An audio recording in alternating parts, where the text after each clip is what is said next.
ఎన్నికల వేళ టీడీపీ నేతలు చంద్రబాబు ఇంటికి క్యూ కడుతున్నారు.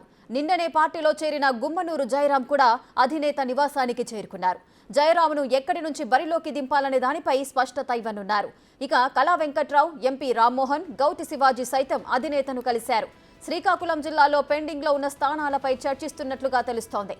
సోమిరెడ్డి చంద్రమోహన్ రెడ్డి, బండారు సత్యనారాయణమూర్తి ఇలా పలువురు నేతలు బాబుతో భేటీ అయ్యారు.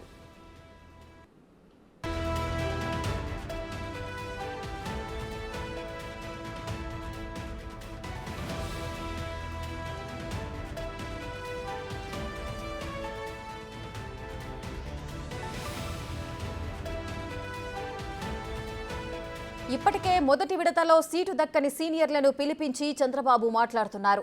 బండారు అప్పలనాయుడు ఇలా పలువురు చంద్రబాబుతో సమావేశమయ్యారు.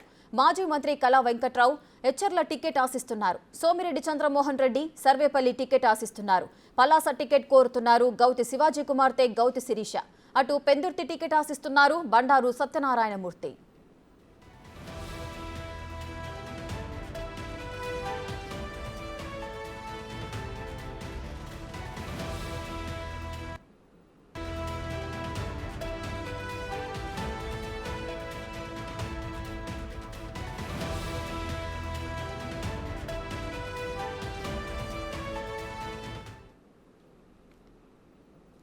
రైట్గా టీడీపీ నేతలు అదేవిధంగా టికెట్ ఆశిస్తున్న ఈ మధ్య పార్టీలో చేరిన వారంతా కూడా చంద్రబాబు ఇంటికి క్యూ కడుతున్నారు. మరికొంతమంది చంద్రబాబు నాయుడును కూడా కలిశారు. మరింత సమాచారం మా ప్రతినిధి శివ లైవ్ లో అందిస్తారు.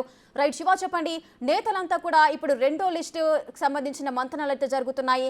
సో వారు ఆ టికెట్ ఆశిస్తున్న వారంతా కూడా చంద్రబాబు ఇంటికి క్యూ కడుతున్నట్లుగా తెలుస్తోంది. ఇంతవరకు ఎవరెవరు చంద్రబాబు నాయుడు కలిశారు? దీనికి సంబంధించిన వివరాలేంటి?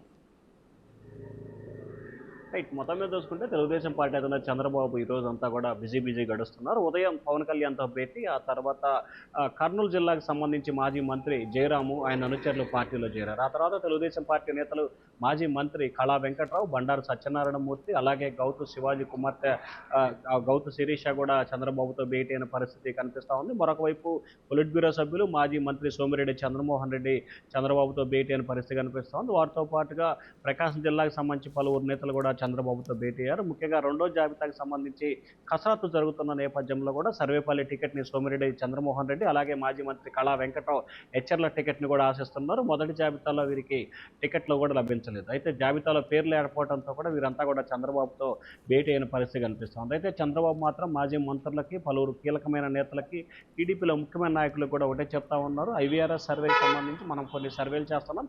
ఆ సర్వేకి సంబంధించి సర్వేలో దాదాపుగా 40% పైగా ఉంటే మాత్రమే టికెట్ ఇవ్వడం జరుగుతుంది, లేకపోతే సాధ్యం కాదు అని చెప్పి కూడా చంద్రబాబు కరాఖండిగా చెప్పారు. మరొక వైపు తెలుగుదేశం పార్టీకి సంబంధించిన సీనియర్ నేతలంతా కూడా ఈ దఫా త్యాగాలు చేయడానికి సిద్ధంగా ఉండాలి, ఎక్కువ మంది యువకులకి టికెట్ ఇవ్వాలని చెప్పి అధిష్టానం నిర్ణయం తీసుకుంటుంది. అలాగే కుటుంబానికి ఒక టికెట్ ఇచ్చే అంశాన్ని కూడా పరిశీలిస్తున్నామని చెప్పి కూడా చంద్రబాబు వారికి నచ్చజెప్పే ప్రయత్నం అయితే చేశారు. మనకు అందుతున్న సమాచారం ప్రకారం కూడా ప్రధానంగా కళా వెంకట్రావు, సోమిరెడ్డి చంద్రమోహన్ రెడ్డికి ఈసారి టికెట్ ఇచ్చే అవకాశాలు అయితే లేవు. ప్రభుత్వం అధికారంలోకి ప్రభుత్వం వస్తే కనుక ఖచ్చితంగా వీరిద్దరికి ఎమ్మెల్సీ ఇస్తానని చెప్పి కూడా చంద్రబాబు అయితే హామీ ఇచ్చినట్లు కూడా తెలుస్తూ ఉంది. గతంలో కూడా సోమిరెడ్డి చంద్రమోహన్ రెడ్డి 2014లో ఓటమి చెందారు. ఎమ్మెల్సీ ఇచ్చి కూడా అప్పుడు వ్యవసాయ శాఖ మంత్రిగా సోమిరెడ్డి చంద్రమోహన్ రెడ్డి చేశారు. సో ఈ నేపథ్యంలో అలాగే ప్రభుత్వం అధికారంలోకి వస్తే ఖచ్చితంగా ఎమ్మెల్సీ ఇచ్చి మంత్రిని చేస్తానని చెప్పి కూడా వీరిద్దరికి హామీ ఇచ్చినట్టు తెలుస్తూ ఉంది. ఎందుకంటే కళా వెంకట్రావు కూడా గతంలో విద్యుత్ శాఖ మంత్రిగా కూడా ఆంధ్రప్రదేశ్లో పనిచేశారు. సో ఈ నేపథ్యంలోనే వీరందరికీ టికెట్ ఇవ్వడం సాధ్యం కాని పరిస్థితి కనిపిస్తుంది. మరొకవైపు పెందుర్తికి సంబంధించి ఇప్పటికే జనసేన టికెట్ ఆశిస్తున్న నేపథ్యం కనిపిస్తూ ఉంది. మరొకవైపు టీడీపీ నేత మాజీ మంత్రి బండారు సత్యనారాయణ కూడా టికెట్ ఆశిస్తున్న పరిస్థితి కనిపిస్తుంది. ఈ నేపథ్యంలో బండారు సత్యనారాయణ కూడా చంద్రబాబు బుజ్జగించే ప్రయత్నం చేస్తున్నారు. టీడీపీ కోటాలో కనుక ఆ స్థానం వస్తే ఖచ్చితంగా నీకే ఇస్తాను, ఒకవేళ జనసేనకి వెళ్తే మాత్రం వేరే ఆల్టర్నేట్ ఆలోచిస్తానని చెప్పి కూడా చంద్రబాబు చెప్పినట్టు తెలుస్తూ ఉంది. ఇంకా చాలామంది నేతలు చంద్రబాబు టికెట్ కోసం ఆశావాహులు, అలాగే టికెట్ వచ్చిన వారు కూడా కలిసి ధన్యవాదాలు చెప్పడం, ఒకవైపు చేరికలు, ఒకవైపు భేటీలు, మరొకవైపు సర్వేలతో చంద్రబాబు అమరావతిలో కూడా బిజీ గడుపుతూ ఉన్నారు. రైట్ శివ, అయితే కొంతమందికి అయితే ముఖ్యంగా కొంతమంది హెచ్చర్ల టికెట్ ఆశిస్తున్నారు. కళా వెంకట్రావు, సోమిరెడ్డి చంద్రమోహన్ రెడ్డి ఏమో సర్వేపల్లి, ఈ విధంగా ఎవరికి సంబంధించిన వారు ఆ నియోజకవర్గానికి సంబంధించిన టికెట్లు అయితే ఆశిస్తున్నారు. ఒకవేళ టికెట్లు దక్కకపోతే ఆ నియోజకవర్గంలో ఎవరినైతే ఎన్నుకుంటారో వారికి సంబంధించి టికెట్ ఇస్తే వారికి సపోర్ట్ చేసే అవకాశాలు ఏమైనా ఉన్నాయా? అంటే ఖచ్చితంగా అధిష్టానం నిర్ణయానికి శిరస వహిస్తామని చెప్పి కూడా కళా వెంకట్రావు కానీ సోమిరెడ్డి చంద్రమోహన్ రెడ్డి కానీ చెప్తున్నాను. ఎందుకంటే వీళ్ళు మొదటి నుంచి కూడా పార్టీకి రాయల్గా ఉన్న పరిస్థితి కనిపిస్తాం. సోమిరెడ్డి చంద్రమోహన్ రెడ్డి సర్వేపల్లికి సంబంధించి 2014లో ఓడిపోయాడు, 2019లో కూడా ఓడిపోయిన పరిస్థితి కనిపిస్తాం. సో సోమిరెడ్డి చంద్రమోహన్ రెడ్డి చాలాసార్లు ఆయన జీవితంలో పోటీ చేసిన సార్లు ఎక్కువైతే ఓడిపోయినాయే చాలా ఎక్కువగా ఉన్న పరిస్థితి కనిపిస్తాం. సో ఈ నేపథ్యంలోనే సోమిరెడ్డి చంద్రమోహన్ రెడ్డి కానీ, అక్కడ కళా వెంకట్రావు కానీ, లేకపోతే బండారు సత్యనారాయణ కానీ, గౌతు శిరీష కానీ, ఇట్లా ఎవరైనా సరే ఖచ్చితంగా గెలిచే స్థానాన్ని మాత్రమే అభ్యర్థిని కేటాయించడం జరుగుతోంది. 2024 ఎన్నికలు తెలుగుదేశం పార్టీకి చాలా ప్రతిష్టాత్మక సీరియస్గా తీసుకుంటున్నాము. ఇక్కడ సీనియర్లు జూనియర్లను తారతమ్యం లేదు. ఎవరైతే గెలుస్తారో వారికి మాత్రమే టికెట్లు ఇస్తామని చెప్పి అధిష్టానం స్పష్టమైన ప్రకటన చేస్తోంది. సో ఈ నేపథ్యంలో ఇటు కళా వెంకట్రావు కానీ సోమవారం రెడ్డి కూడా అధిష్టాన నిర్ణయానికి కట్టుబడి ఉంటాం. ఒకవేళ మాకు కాకుండా వేరే వారికి టికెట్ ఇచ్చినట్లయితే ఖచ్చితంగా వారి గెలుపు కూడా కృషి చేస్తామని చెప్పి వారైతే చంద్రబాబు చెప్పినట్టు తెలుస్తా ఉంది. శివ, అయితే నిన్ననే పార్టీలో చేరారు గుమ్మనూరు జయరాం. మరి ఆయన ఎక్కడి నుంచి పోటీ చేసే అవకాశాలున్నాయి? ఆయన మాత్రము నేను గుంతకల్లు నుంచి పోటీ చేస్తున్నానంటూ ఒకానొక సందర్భంలో అయితే వెలుబుచ్చారు. దీనికి సంబంధించిన అప్డేట్స్ ఉన్నాయా? అంటే ప్రధానంగా చూసుకుంటే మాజీ మంత్రి గుమ్మనూరు జయరాం నిన్న వైఎస్ఆర్సీపీ నుంచి కూడా టీడీపీలో చేరడం జరిగింది.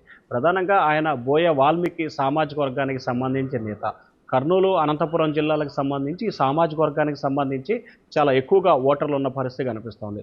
గుమ్మనూరు జయరాం గతంలో కూడా తెలుగుదేశం పార్టీలో కూడా పనిచేశారు. ఆ తర్వాత మారిన రాజకీయ సమీకరణ నేపథ్యంలో మరలా వైసీపీలోకి వెళ్ళారు. మరలా సొంత గూటికి వచ్చిన పరిస్థితి కనిపిస్తూ ఉంది. అయితే ఏదైతే జయరాంకు సంబంధించి కూడా చంద్రబాబుని ఆయన ఆలూరు నియోజకవర్గం అడిగారు. కానీ ఇప్పటికీ ఆలూరు నియోజకవర్గం వేరే వారికి మాటిచ్చిన నేపథ్యంలో కూడా ఇంకొక నియోజకవర్గం చూసుకోవాలని చెప్పి కూడా చంద్రబాబు సూచన చేశారు. ఈ నేపథ్యంలో గుంతకల్లు ఏదైతే గుమ్మనూరు జయరాం పుట్టి పెరిగిన చదువుకున్న ఊరు, సొంత ఊరు ఏదైతే ఉందో అది ఖచ్చితంగా అనంతపురం జిల్లా గుంతకల్లు నుంచి పోటీ చేయాలని చెప్పి చంద్రబాబు సూచన చేశారు. దానికి అంగీకారం తెలిపిన తర్వాతనే గుమ్మనూరు జయరాం తెలుగుదేశం పార్టీలో చేరారు. అయితే ప్రస్తుతం అయితే ఏదైతే గుంతకల్లు నియోజకవర్గానికి సంబంధించిన ఇన్ఛార్జి టీడీపీ నేతలు అయితే కొంత ఆందోళన వ్యక్తం చేస్తా ఉన్న పరిస్థితి కనిపిస్తూ ఉంది. ఎవరు పక్క పార్టీ నుంచి వచ్చిన వారికి టికెట్లు ఇస్తే ఎట్లా, ఇక్కడ మొదటి నుంచి తాము ఉన్నాము, తమకే టికెట్ కేటాయించాలని చెప్పి వారైతే ఈ రోజు ఉదయం అనంతపురం జిల్లా గుంతకల్లు ఆందోళన చేసినట్లు కూడా తెలుస్తూ ఉంది. అధిష్టానం నుంచి కూడా వారికి కూడా సమాచారం వచ్చింది. వారు రేపు హైదరాబాద్లో చంద్రబాబును కలిసే అవకాశాలు అయితే కనిపిస్తూ ఉన్నాయి. సో ఓవరాల్గా చూసుకుంటే టికెట్ కన్ఫర్మేషన్ అయిన తర్వాతనే చాలామంది పార్టీలో చేరుతా ఉన్నారు.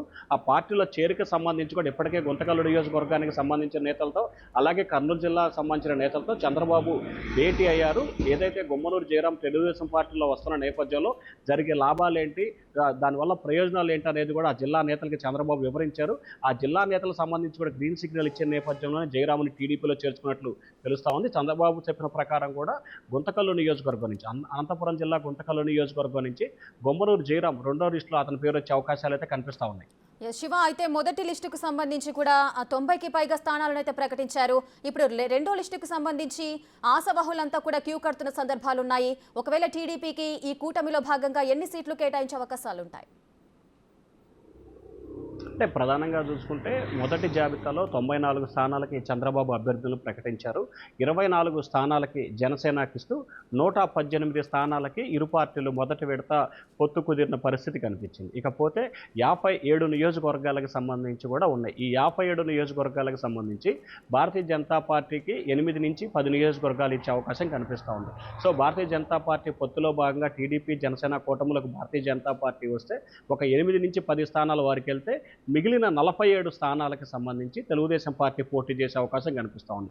మొదటి జాబితాలో ప్రకటించిన 94, అలాగే 2-3 జాబితాలో ప్రకటించే మిగతా 47 నియోజకవర్గాల్ని మనం చూసుకుంటే దాదాపుగా 141 నియోజకవర్గాల్లో తెలుగుదేశం పార్టీ పోటీ చేస్తూ ఉంది. సో ఈ నేపథ్యంలోనే ఈ 141 నియోజకవర్గాలకు సంబంధించి చంద్రబాబు దాదాపుగా ఇప్పటికే కసరత్తు పూర్తి చేశారు. 94 మందితో జాబితా ప్రకటించారు.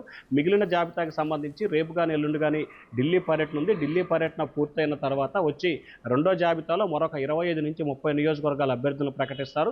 ఆ తర్వాత బీజేపీతో పొత్తు క్లారిటీ అయిన తర్వాత ఈ నెల 15 నుంచి 16 తేదీల్లోపు మూడో జాబితా, ఫైనల్ జాబితాతో పాటు లోక్సభ అభ్యర్థులను కూడా చంద్రబాబు ప్రకటిస్తారు. రెండో జాబితాకి సంబంధించి 10వ తేదీలోపు ఉంటుంది. మూడో జాబితాకి సంబంధించి 15-16 తేదీల్లో కూడా ఉండే అవకాశాలు కనిపిస్తున్నాయి. దాదాపుగా బీజేపీతో పొత్తులో ఉండే అవకాశం కనిపిస్తూ ఉంది. కాబట్టి 34 స్థానాలకు సంబంధించి కూడా భారతీయ జనతా పార్టీ, జనసేనకి ఇచ్చే అవకాశాలు కలిగిస్తున్నాయి. మిగిలిన 141 నియోజకవర్గాల్లో టీడీపీ పోటీ చేస్తూ ఉంది. అలాగే ఎంపీ స్థానాలకు సంబంధించి 6 బీజేపీకి, 3 జనసేనకి పోతే దాదాపుగా 16 లోక్సభ నియోజకవర్గాల్లో తెలుగుదేశం పార్టీ పోటీ చేస్తూ ఉంది. Right, thank you Shiva, thanks for the live details.